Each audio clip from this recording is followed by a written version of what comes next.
have the Honda Elite.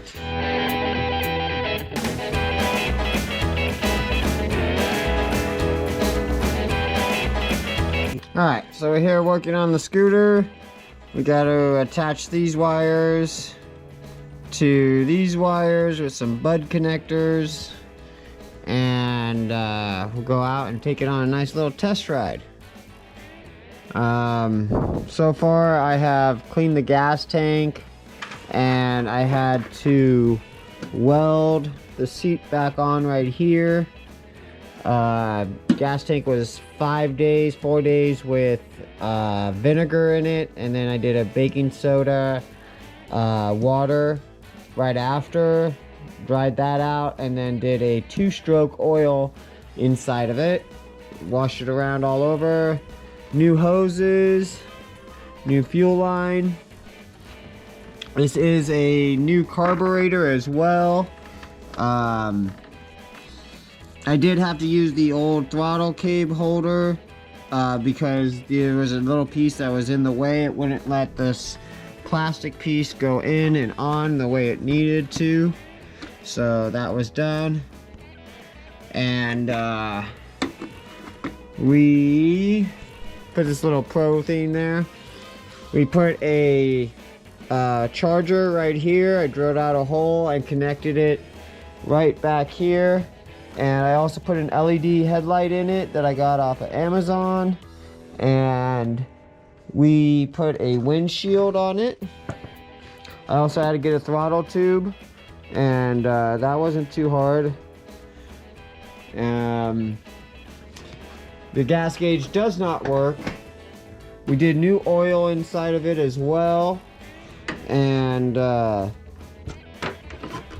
this thing is pretty cool. I do have a new one of these oil filter covers, because this one's pretty stripped out. Last night I ran it around a little bit, and it was kind of weird. It was running great, and then all of a sudden it just kind of stopped on me, died out, and then I would let it sit for a second and it would start back up. So I definitely got to figure out what exactly is going on there. I was thinking maybe it was these little wires right here. So we're going to head and go butt connect those together like that, and see what we got. Tonight we're going to be changing the rear tire on our Elite 250. Hope this helps you guys. You're going to remove this panel right here. It's going to be one bolt here, a bolt here. Remove this back panel with the Phillips, and there's going to be one 10mm right back here. Remove this panel, put it off to the side, and you're going to need to remove the exhaust and the shock, and then we can get to the tire. So let's have some fun. Put you guys right over here. I don't know how much you'll see. Hey, you got a good amount of see. You might just get me a lot too though. Alright.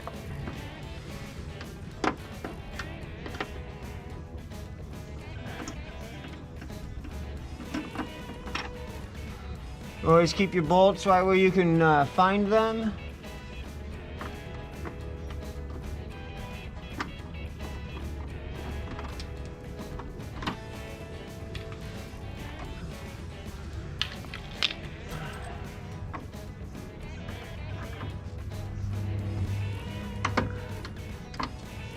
I was hoping I could get it with the Phillips, but if it is a stock one, it will have a Phillips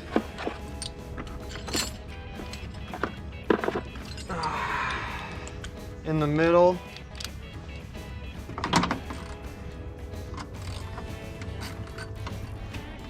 This one's gonna have one thing that's different than most other ones, is because it has a radio, so this is the antenna.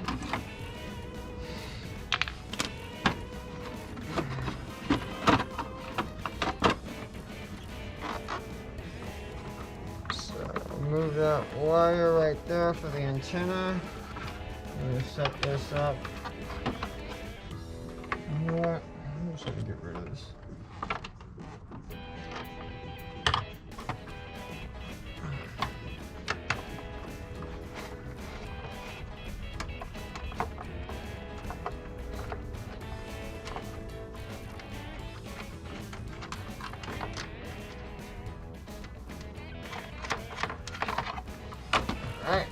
right up there. Now you can get to your shock bolts and your exhaust bolts right here.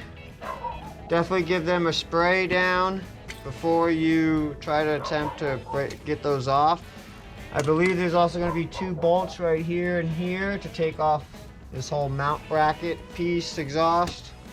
So we're definitely going to have to figure that out. Alright, battery died, but I got the 2 bolts off here, 2 bolts off here, and then the bolt here with the 24 millimeter, and that one is, you can get a ratchet in there, good luck to you. Otherwise, you're doing it by hand, old school, baby. This thing was really stuck on there. So I took a mallet and I hit it like this a couple times, and it was able to pop free. So let's see if we can get this thing fully off now. Get you guys back up there. I did use WD-40 on the bolts.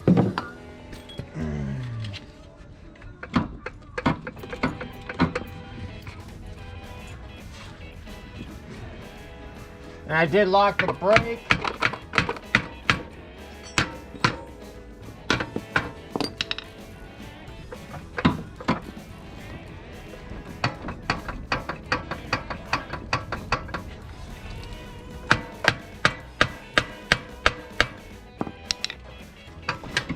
There it goes.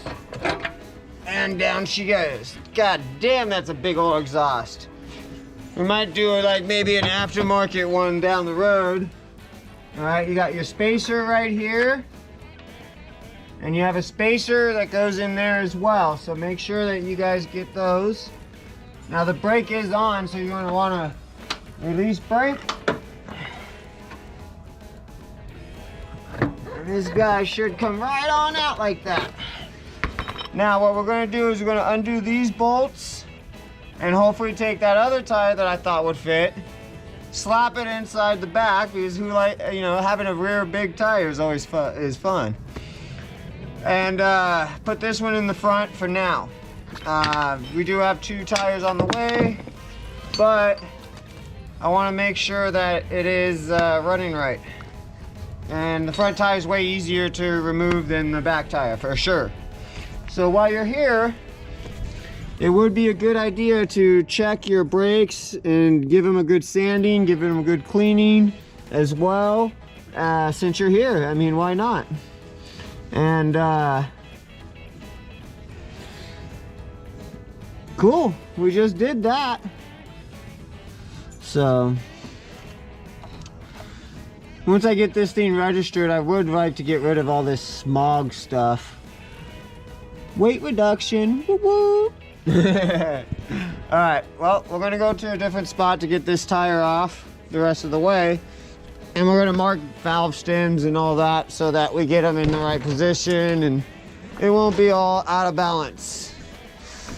Oh, sensor just went dead. Okay, there we go. Alright, we want to mark something that will come off somewhat easily. So we're gonna mark right here. And this one, honestly, I don't know because I put it on and it wasn't marked before. So, but we're gonna just go ahead and mark it right there. I do remember seeing another video and saying like where balance points are and stuff, and yellow and red dots. Here's a dot right here. It's not anything, but we'll put the valve stem lined up with that one. We were actually pretty close, actually. Try to get that as close as we can. Oh wait, we can't because we're not pulling off the tire. We're just pulling off this rim. Oh yeah. Oh yeah. Oh well. Alright, I'll bring you guys back when we are done swapping them around. Let's have fun. Well, unfortunately, I couldn't get the hubs off, so we're just gonna have to wait till Sunday. I believe the tires are coming in. We'll get the tires on and put back on here. I tried, couldn't get that center hub piece off. It is what it is.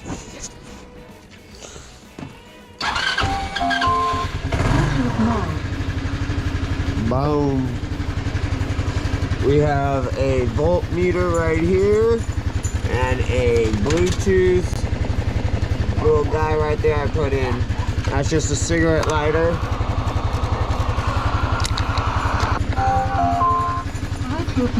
But it runs really good. Get it up to 50 miles per hour, no problem. She's a runner.